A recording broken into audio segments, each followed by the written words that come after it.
Hey, what's going on, guys? Battle Nation's Emperor here, back today with another video. And today, guys, we're back in the sandbox so we can do whatever we want as we cover a pretty informative topic. So, as we all know, boss strikes are coming back. We don't have the exact timeline. It could be as soon as next month. It could be the infected boss strike. It could be sometime early 2026. We don't exactly know, but what we do know is they're coming back. So, it's definitely a good idea to start getting prepared. And of course, while it's a good idea to just progress through the game, play through campaign, max out, a good question really is, what units can we start getting ready for boss strikes? Because of course, we're going to be going through waves of opponents. We want to try to get the best units already maxed out, already R6, so as soon as they drop, we can compete for our guilds as best as we possibly can. And before we get into today's video, just wanted to say, if you need a guild, please consider checking out the Empire, linked in the description below. We would love to have you. If you need a guild, everybody's welcome. We have competitive and casual guilds available for all people. And even if you already have a guild, feel free checking it out. It has multiple tools available for everybody of all guilds. But with all that being said, let's jump right into today's list, starting off with an easy number one, and that for me is Lightning Dragoon. Lightning Dragoon is an easy choice simply because he's max level right now. He's at the very top of what we can get at level 46. He does require a level 10 barracks to train, so you are going to have to be willing to, put in a little bit of upgrade for this guy. If you're willing to, try to get a bunch of him, you're going to need several level 10 barracks, which, can certainly be hard to get, with especially how expensive level 10 barracks are to get through upgrading. But he is certainly worth it. He has an amazing primary attack with very good side attacks. And I just wanted to say, what really gets it for me is he isn't a multi-unit attack. I mean, he doesn't hit the entire battlefield. But for multi-attack units, for what he is worth, he's really good. He isn't a field agent. He isn't, a legendary mammoth. Of course not. He isn't hitting the entire enemy battlefield. But, look at these attacks. He's certainly hitting a lot of it. And that damage, 135 up front, going all the way down to 81 in the back, that's good damage. That's going to kill people. And in the shape of a fork, it's not bad at all. So certainly wouldn't mind training him, especially considering, I'm not going to lie, I almost put Salamander at number 5, but what really got me is he's in the level 30s. You unlock him a little bit earlier on, but not even that. The biggest thing by far, what easily took him out of the list for me, was the fact that he costs nanopods. So if you want to get a bunch of them, if you can afford them, all power to you. But, even if you're not a free-to-play player, if you're a free-to-play player, you probably can't even get a Salamander. Not a single one if you're spending your nanopods, super sparsely, right?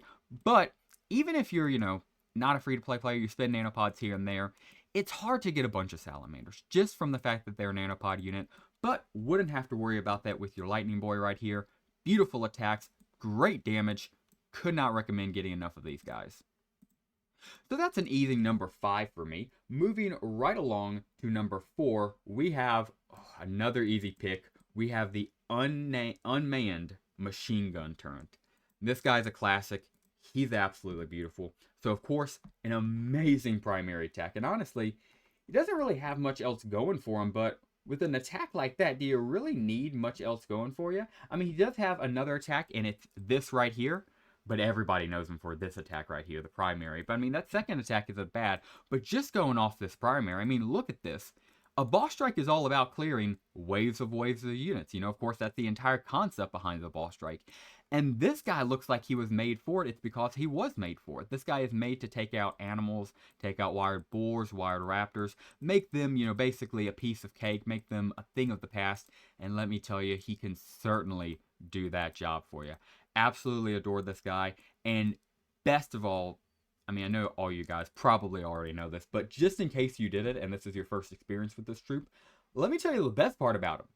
He's gold. He's just like the Wimp. He is only gold. He does not cost resources to train or heal. Oh, no, I'm sorry. He does cost oil to heal, but it's kind of a TF2 situation. You're never really going to heal this guy if he goes down. You never heal a TF2 heavy, at least early on, especially considering, you can just train one up again for, wood and iron. It's a little bit of wood and iron, and then it's a bar to heal him. Exactly. You're never going to heal that soldier. You lose a soldier or scout in TF2, especially early game, you're just going to make another. Same thing with the Unmanned turn, especially if you're low on oil. But the fact that he only costs gold to train just like a Wimp, he costs a lot more gold to train than a Wimp because, well, he's, good at rank 1, off rip. But still, certainly freaking worth it, in my opinion. Absolutely love this guy as well. Would highly recommend getting them and start trying to if not even max them out, just start powering him up, you know? If you can't get him to rank 6, can't get that push, try to get him one more promotion or two before Halloween hits, or at least before, you know, the next few months hits, and I think you'll be in a good position. So, another absolutely massive unit, cannot give enough praise to. Unbelievably adore the Unmanned turret. Would highly recommend getting a good army of them built up.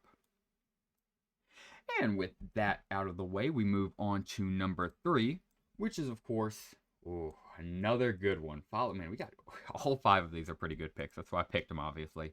But really do like number 3 in them. That, of course, is the Peacekeeper. Now, is he as good as crowd control as some of the previous options and some options we'll get into? Probably not. However, you still got to give the Peacekeeper for what he's worth. Level 36 that you might say, oh, well, he's not even max now. Heck, max now is 46, so he's a whole 10 levels under max right now. Is that good? In my opinion, normally not, but for a unit like this, abso-freaking-lutely. He does really good damage. He has some very unique attacks with his stun and gas attack, the nanopod one, of course. They have 1 measly damage, but they guarantee a stun, and then he has good single target attacks. Just an overall really good freaking unit. This guy acts like he's a nanopod unit. He is not. Do not worry about that. That would suck if he was a nanopod unit. Thankfully, he is not. All you got to do is get level 46, pay up a good bit of steel for him. He does unfortunately cost some steel.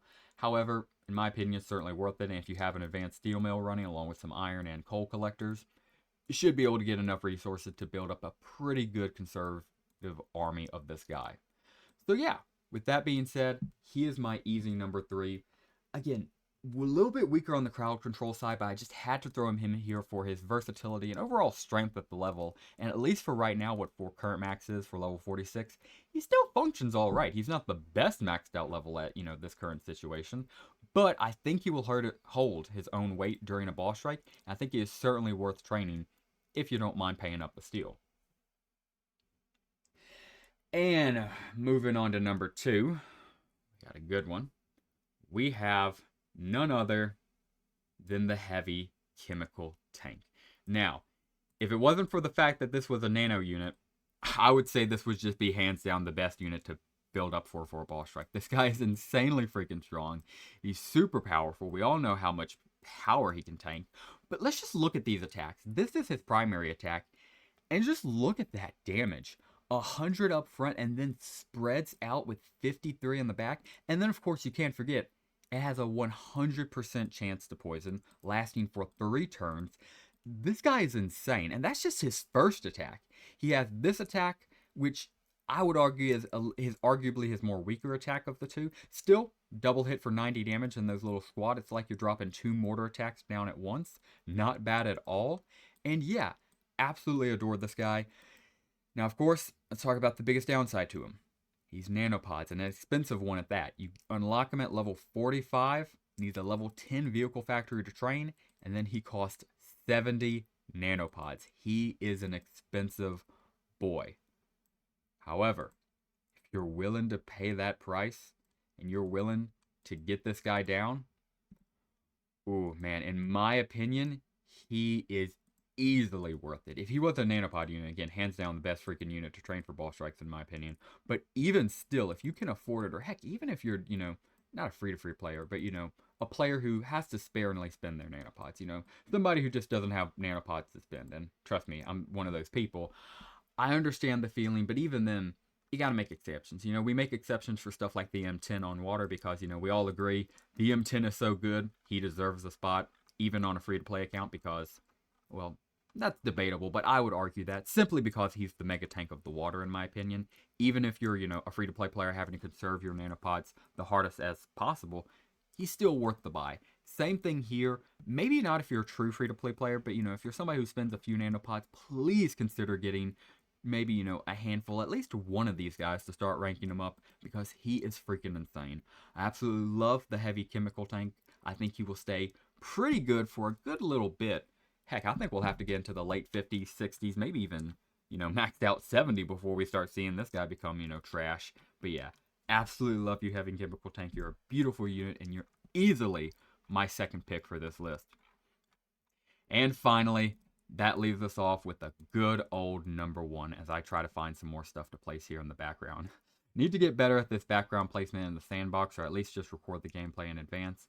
But with all that being said and all that nonchalant out of the way, that brings me to my #1 pick for this video. In my opinion, the best unit to start maxing for upcoming boss strikes. And as cheesy and classic of a pick is, there's no way it was going to be anybody else.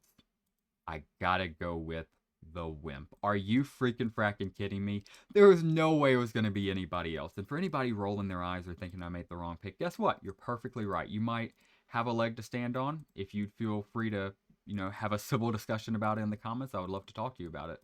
But by all means, in my opinion, for simple bang of buck, for simple factor, we don't know what the game is going to look like as soon as it comes back. We don't know what boss strikes or the meta is going to be. Just simply going off battle nations, get your wimps maxed out. Of course, R6 them as quick as possible, and then just train up as many as possible. You need a level 3 barracks to train wimps.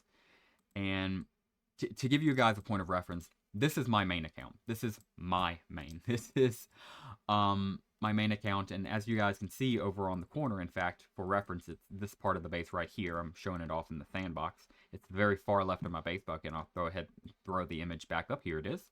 And yeah, this is my main account, and I have 50 barracks trained up in my main account. You might ask, why? And the simple answer is unmanned machine guns and wimps. Simply explained as that. But seriously, do you need to do 50 barracks like I did here? No, I'm just obsessed with the game and I like to be obsessive. But just 9 barracks will easily, keep those bad boys running. It's going to be expensive because if you keep it at a simple level 3 barracks, the minimum required to train wimps, and you do 50 right here, it's obviously going to be 50 grand per 3 or so minutes every wimp cycle. But if you do 9, it's a more reasonable 9k per cycle. Most people can keep that up, especially early on. That's only 3 wild mammoth encounters. So yeah, definitely my #1 pick. I am training these bad boys nonstop. Every day I come here and at least spend a little bit of time just cycling through these 50 barracks, and I cannot recommend it enough. Maybe don't get 50 barracks, like me, unless you're just really about that life. But I would highly recommend getting at least 9 barracks, putting them in a little squadron, not even this many. This right here where I'm doing the sandbox is too much. Realistically, just do yourself a little 9x9, which is an expansion tile. I did this wrong. Ignore that. Just give yourself a little expansion tile, which is 3x3, aka 9 barracks. And that'll be perfectly fine. Again, that's going to be 9k gold per cycle because that's going to be 9 barracks running, and it's 1,000 gold per wimp. But that's still not bad at all, and easily, again, can keep that up even at the early game as long as you're grinding gold consistently. And yeah, easily my #1 pick. Get as many wimps as you can. The more wimps, the better. And yeah, wimps are easily my #1 pick for this list. And yeah, guys, that will just about do it. Just thought I'd make a fun little top 5 video of my picks going into boss strikes. Of course, this could all be wrong. I could be right here. You could disagree with me. You can agree with me. Perfectly fine, because we don't have boss strike back yet. We don't even know what they're going to look like. I hope they come back as true to the original as possible. I trust Madrona Games to do it. And I'm very hyped about it. I don't know if it's going to be October. I don't know if it's going to be 2026. All I know is it could be any day now, so I'm trying to get prepared as quick as possible and be as ready as possible. But yeah, guys, that will just about do it for us. Again, if you need your own guild, please consider dropping by the Empire. We would love to have you. And even if you're part of another Empire, please consider stopping by for a visit. We would love to, talk about your guild, see what you guys do, set up diplomatic communications, because right now we are currently looking to ally with other people. What does that mean? That means we just want to be cool friends. Really don't know what that means, but you never know. So if you're a co-leader of a guild, or you yourself are a leader of a guild, feel free to contact me. I would love to talk to you and propose a peace treaty or some kind of alliance. And yeah, guys, with all that being said, that will just about do it for us. Again, just wanted to do this fun little video with boss strikes being a big talk of interest recently. A lot of people having a lot of different thoughts about it. Just wanted to throw my hat in the ring what I think currently are the best 5 units. If you disagree with me, perfectly fine. Just let me know in the comments down below what you believe the top 5 best Battle Nation units are to start maxing up for a potential boss strike. And yeah, that will do it for us. Thank you very much for watching. If you enjoyed today's video, please consider dropping a like down below and subscribing to the channel if you are new. If you have any questions, suggestions, whether it's about boss strikes, as long as it's Battle Nations and as long as you're respectful, anything goes in those comments down below. And yeah, that will finally do it for us. I'll stop yapping now. Thank you so much for watching today's Battle Nations video, and as always, have a great rest of your day.